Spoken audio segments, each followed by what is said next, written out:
There is no glory in war, only sorrow, suffering, and illusion. If the people of the world could but see it all, there would be no more wars. We may be young in years, but old in sorrow. A generation of youth is being lost in these dreaded years.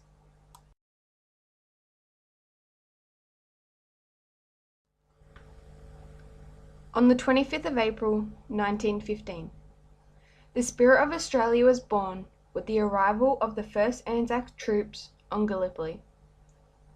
The soldiers that fought for our country symbolise the qualities that Australians value, and they have become known as the Anzac spirit. They are courage, endurance, initiative, pride, and mateship.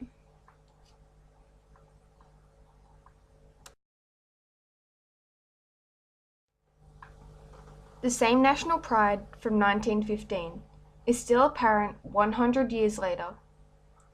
It's pride that drives the massive volunteers who work tirelessly for charities that help the poorer countries to supply schooling, food, and even a better home. It's in times of need, pain, and suffering, as well as in times of joy, that Australians who have previously had nothing in common band together to achieve a common goal for the good of their country and its international reputation. The bond between mates is at the very heart of the Anzac tradition and spirit. Mateship means watching out for and taking care of your friends, sometimes at a personal cost. John Simpson, the soldier with his donkey, came to symbolize someone who others could identify.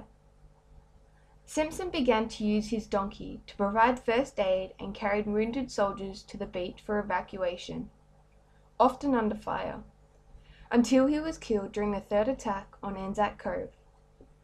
Mateship was visible in the aftermath of the recent bombing in Bali. Australians from all walks of life came together to help those affected by the tragedy. And they didn't just help their Australians, they also helped the multicultural people.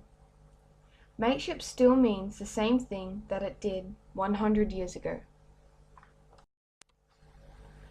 During the Anzacs' time at Gallipoli, the soldiers demonstrated endurance. The soldiers were given the name diggers because they dug so many trenches so quickly at Gallipoli, and they kept on digging and digging, despite the horrible conditions. The trenches stretched over many miles and were all completed while under attack from the Turkish troops. These same qualities of endurance, courage, and initiative have survived to modern-day Australians. In the farmers' ongoing drought, in whole communities rebuilding after fires and floods. This is just the kind of qualities that was shown in Gallipoli 100 years ago. As modern-day Australians show time and time again the ability to endure and fight on through pain, discomfort, and hardship, with a little bit of help from their mates.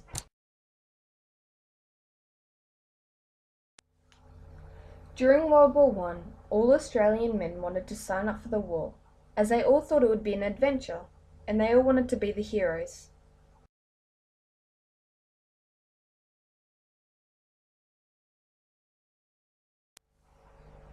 And that's what they are.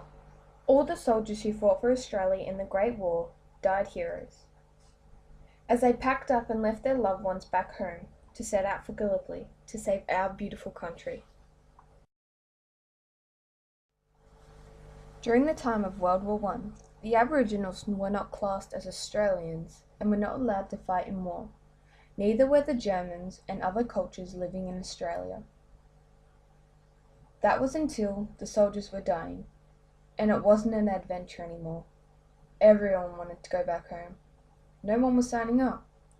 There was a petition for a conscription.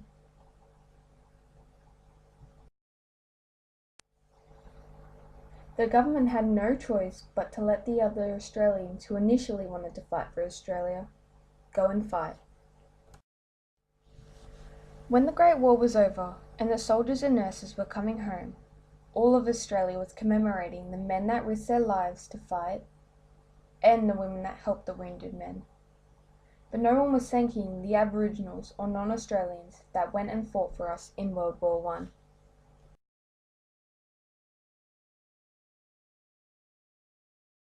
Multiculturalism to me is a diverse nation made up of a variety of cultures and backgrounds existing together in the same country, region, or anything like that. Multiculturalism means to me a diverse region where different religions and races come together and share their different beliefs.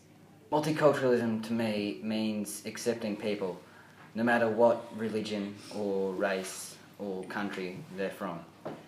It's accepting their culture and their values and traditions and integrating them and respecting them with our own.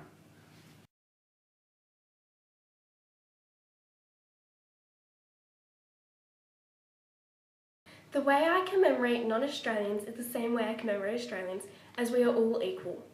I get up before the sun rises and I light a candle and watch it rise.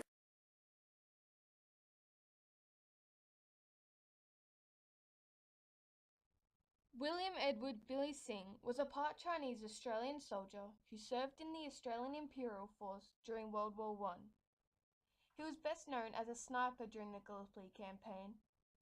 He took at least 150 confirmed kills during that campaign and may have had over 200 kills in total.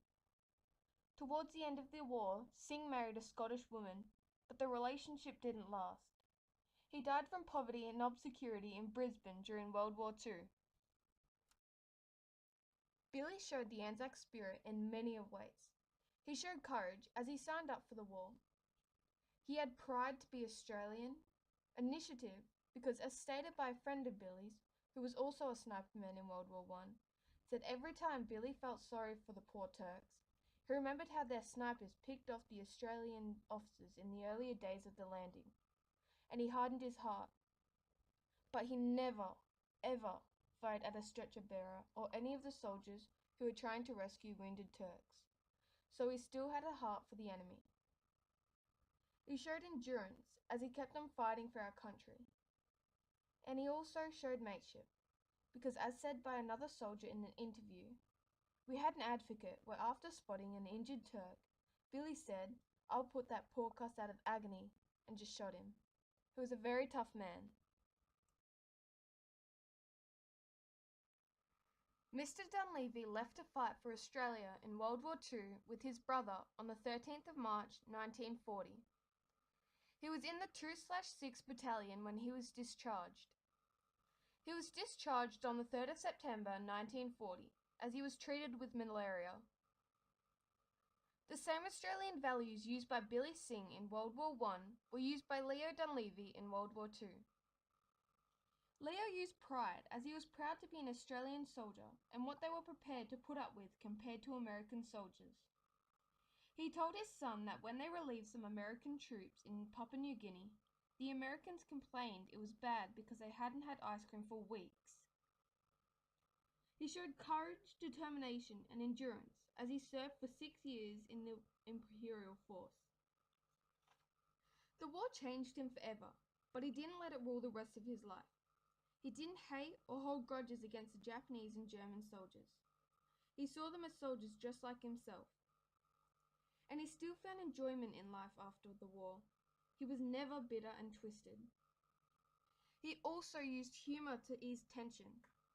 An example of this is a letter he sent after the evacuation from Greece to his girlfriend. We are all very familiar with the type of soil they have here. Having buried my face in it so often when the dive bombers and machine guns were about.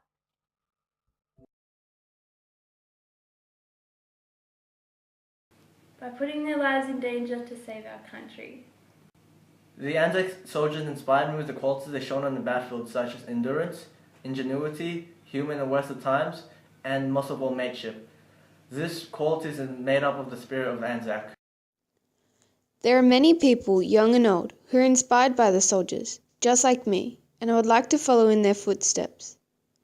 I am a member of the Australian Army Cadets, and along with several other 12 to 18-year-old teenagers, would like to gain the same Australian values as the soldiers who landed on Gallipoli in 1915. Every week, the AAC members wear their army uniform with pride as they march on the parade ground, paying their respects to the soldiers buried beneath them.